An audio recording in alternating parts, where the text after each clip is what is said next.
Val Kilmer's final message before he died at 65 is something no one saw coming.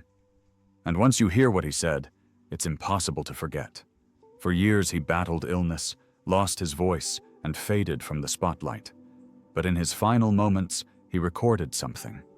Quiet, haunting, and deeply personal. It wasn't meant for cameras. It wasn't part of a movie. According to reports, it was a farewell unlike anything Hollywood's ever seen. And now, pieces of it are finally coming to light. What did Val Kilmer really leave behind? Stick around, because the truth is as heartbreaking as it is powerful. Hollywood says goodbye. News of Val Kilmer's death arrived quietly, but the reaction was immediate and overwhelming. He passed away on April 1st, 2025, at the age of 65. Official reports confirmed the cause: pneumonia. Though Val had overcome throat cancer years earlier, the damage to his body had been profound. He had spent his final years largely bedridden, away from the spotlight that had once defined him. The illness hadn't taken his mind or his spirit, but his health had steadily declined. As word of his passing spread, so did the tributes, from co-stars, directors, artists, fans, and even people who had only known him through his roles. The industry that once wrestled with his intensity now bowed its head in respect. The man who had played Jim Morrison, Batman, Doc Holliday, and Iceman was gone. Tom Cruise was one of the first to speak publicly. Just hours after the news broke, Cruise took the stage at CinemaCon in Las Vegas. He interrupted his own presentation, visibly moved. "I can't tell you how much I admired his work and him as a human being," Cruise said, before leading the entire room in a moment of silence. No music, no applause, just a long pause. It wasn't a PR gesture. It felt personal. Because it was. Director Michael Mann, who worked with Kilmer on Heat, described him as brilliant, possessed, and deeply committed. He said, "He was a storm of a performer, and you could feel it in every scene."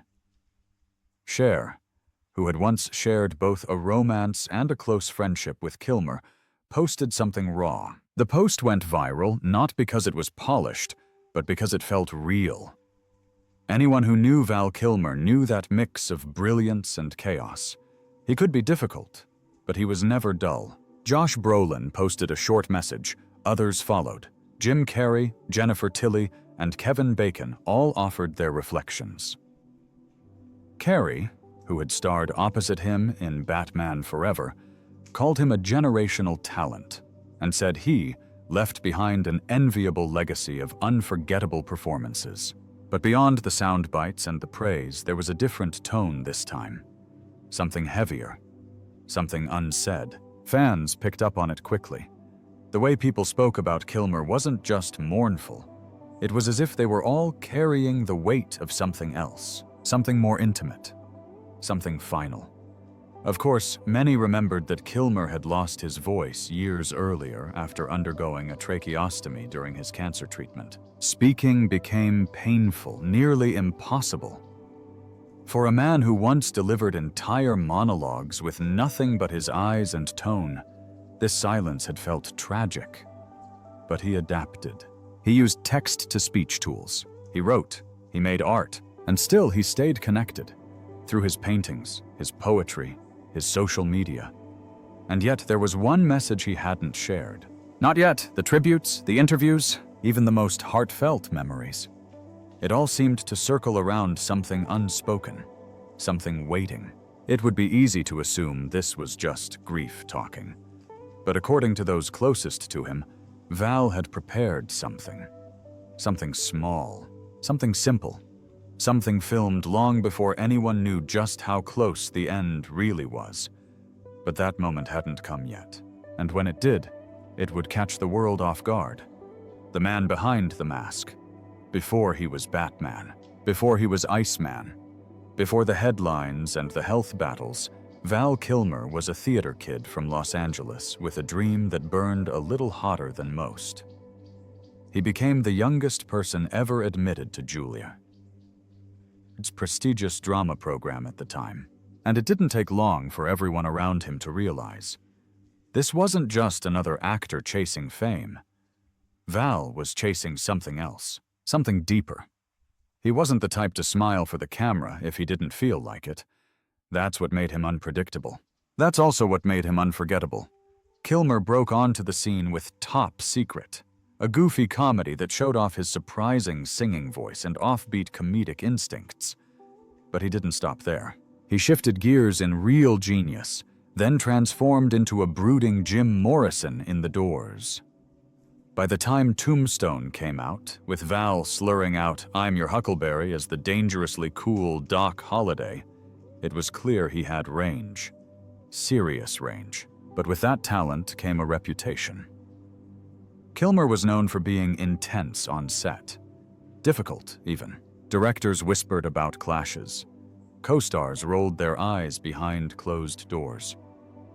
On the set of The Island of Dr. Moreau, things allegedly got so bad that director John Frankenheimer swore he'd never work with Kilmer again. Joel Schumacher, who directed him in Batman Forever, once described him as childish and impossible. Val, for his part, never denied being passionate. He just didn't like to fake it. "I would get upset when I felt a scene was being done poorly," he said years later. "If you're not there to make something great, then why are you even there?" That question followed him throughout his career. He wasn't in it for the game. He wasn't one to play nice just to land another role. He was always chasing something more. Truth, art, honesty. And sometimes that pursuit made him hard to handle. But those who really knew him tell a different story. Off camera, he was a painter, a poet, a father. A friend who left long voicemails filled with philosophical ramblings and half-finished ideas. He'd disappear for months, only to return with a stack of photos he took while traveling, or a bizarre short film he shot on his phone. He saw the world differently, and he never stopped trying to capture it. In time, even the public began to see a softer side of him. The release of his 2021 documentary Val cracked open the polished exterior and revealed the complicated, aching artist underneath. Built from thousands of hours of personal footage he'd recorded since the 80s, the film wasn't a comeback. It was a confession. Of insecurity, of regret, of the life he'd lived and the parts he wished he could relive. You could see it in his eyes. The same intensity that made him difficult on set was the same force that made him magnetic on screen. It wasn't about control. It was about care. He never stopped creating, even when speaking became a struggle. After the tracheostomy, he lost his voice, but not his drive. He continued to write, post online, make digital art, and show up quietly in the lives of those who still followed him. And through it all, he kept recording. Snippets, clips, thoughts. Not always polished, not always meant for anyone else. Just pieces of himself, stored away. That detail would matter later, because while most people were still focused on the Hollywood image, the capes, the sunglasses, the cool one-liners, Val Kilmer had been documenting something else entirely, something far more personal. Something he wasn't ready to share. Until the very end. His quiet comeback. By the time Val premiered in 2021, Val Kilmer had already disappeared from the red carpets and magazine covers. But this wasn't a vanishing act. It was a transformation. After years of keeping his health struggles mostly private, the documentary marked the first time he peeled back the curtain and let the world in. And what people saw wasn't just an aging actor. It was a man who had been quietly reinventing himself from the inside out. He didn't sound the same. He didn't look the same. But somehow he was more himself than ever before. Val wasn't your standard Hollywood retrospective. It was stitched together from thousands of hours of home videos, old audition tapes, behind-the-scenes footage, and deeply personal recordings. Most of it filmed by Kilmer himself. This wasn't someone else's version of his story. It was his. Messy, fragmented, poetic, sometimes joyful, sometimes painful. The documentary wasn't trying to restore his image. It was trying to reveal his soul. Audiences were taken aback.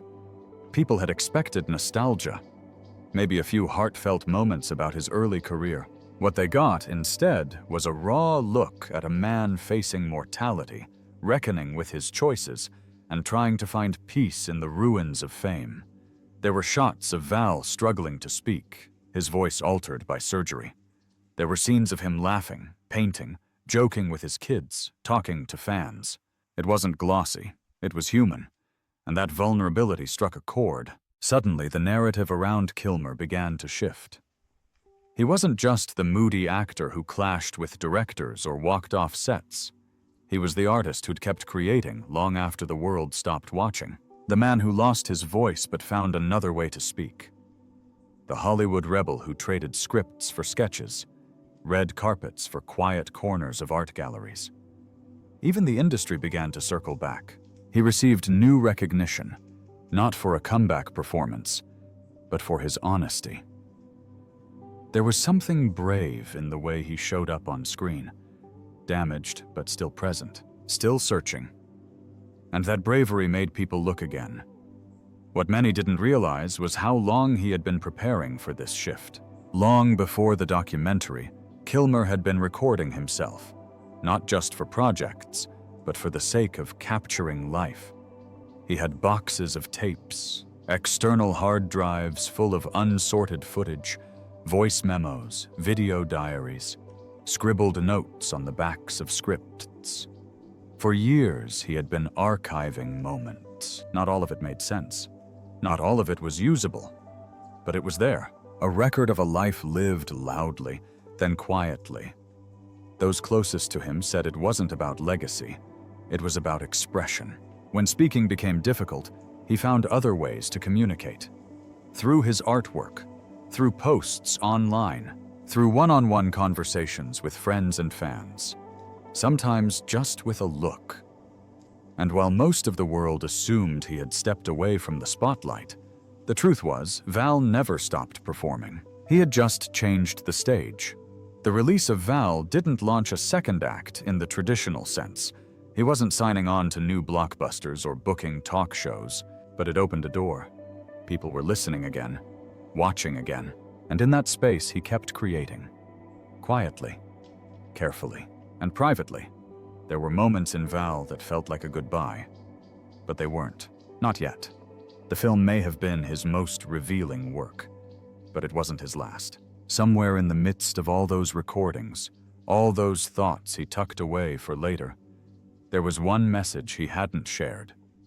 And that message would become the moment no one saw coming. The Iceman returns. In 2022, Val Kilmer made what many considered his last cinematic appearance. And it was exactly the full-circle moment that Hollywood usually only dreams up.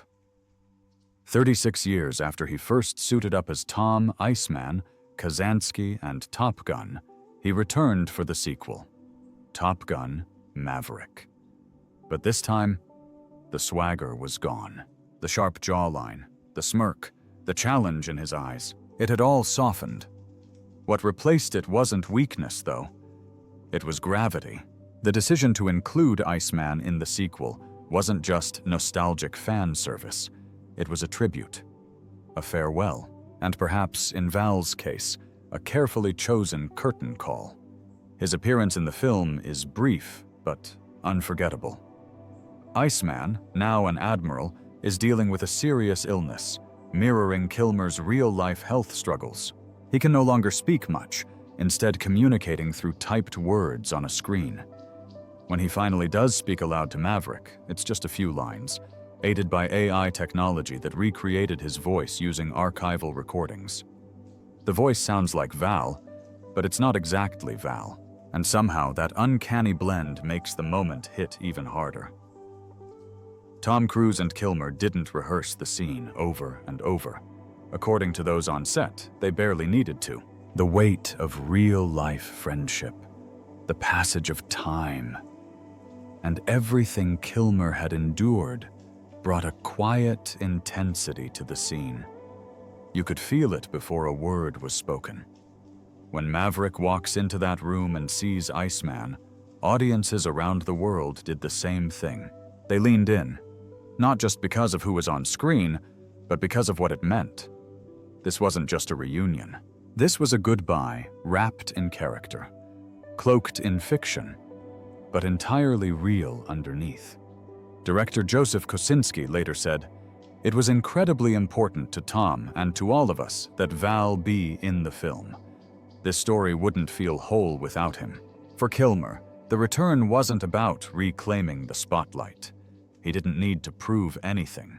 He already had decades of performances that spoke louder than he ever could now. This role was about presence, about being seen, about finishing what he started. The studio used artificial intelligence to rebuild his voice for the film. Synantic, a voice synthesis company, worked with hours of previous recordings to craft something close to Kilmer's original sound. It wasn't perfect, but it worked. And more importantly, it gave him a voice again, if only for a few minutes. Fans were stunned. Some cried, others applauded. Social media lit up with messages like, "That scene broke me, and I wasn't expecting to feel this much." But what most people didn't know is that Val had been deeply involved in shaping that moment. It wasn't something done to him.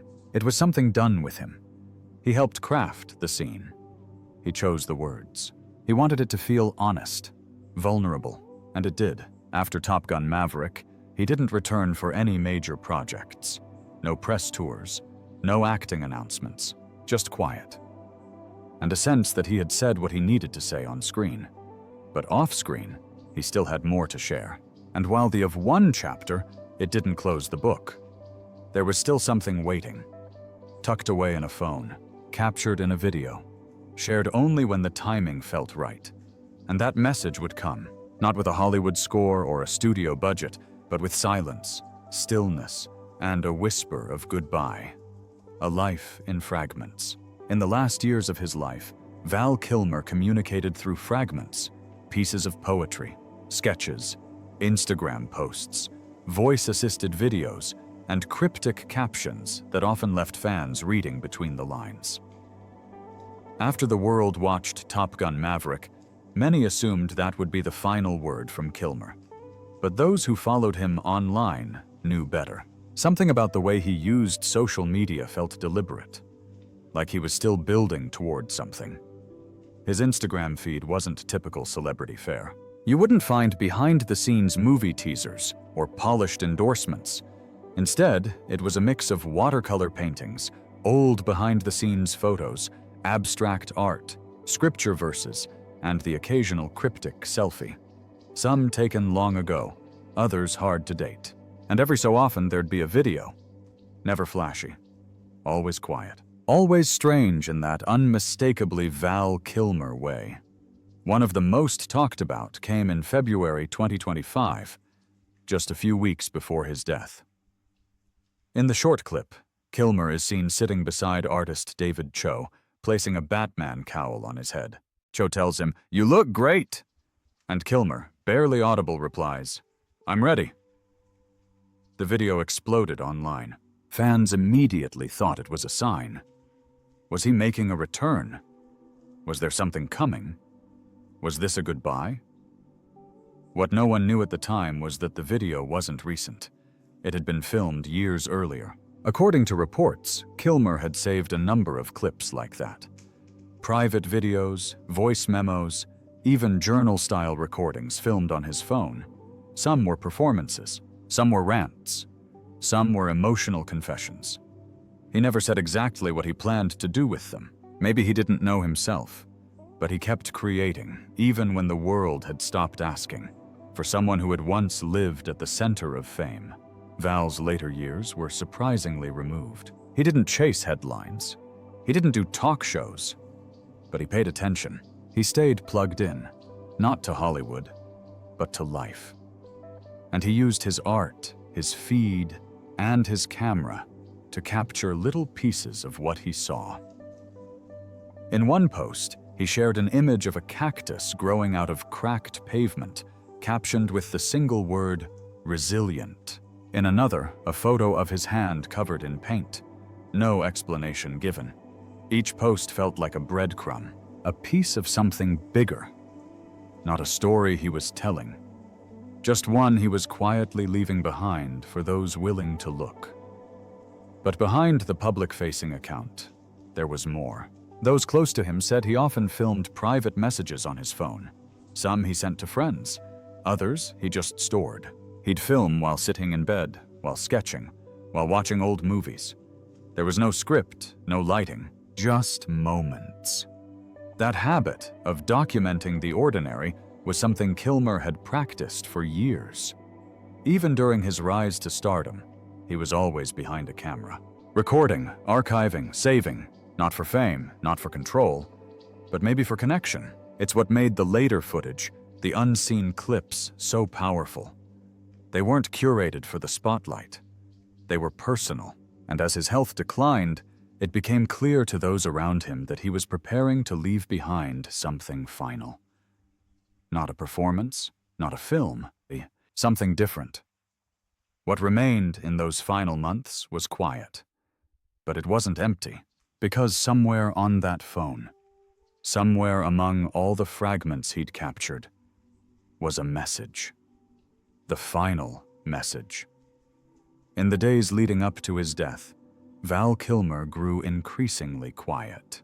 He was surrounded by a few close friends, his children, and a nurse who had become like family.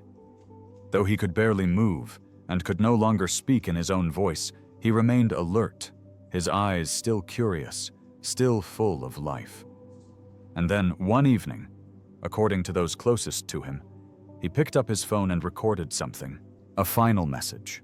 It wasn't shared online. It wasn't meant for the world, not at first. But word of it eventually surfaced, passed along from those who had seen it, heard it, and been moved by it.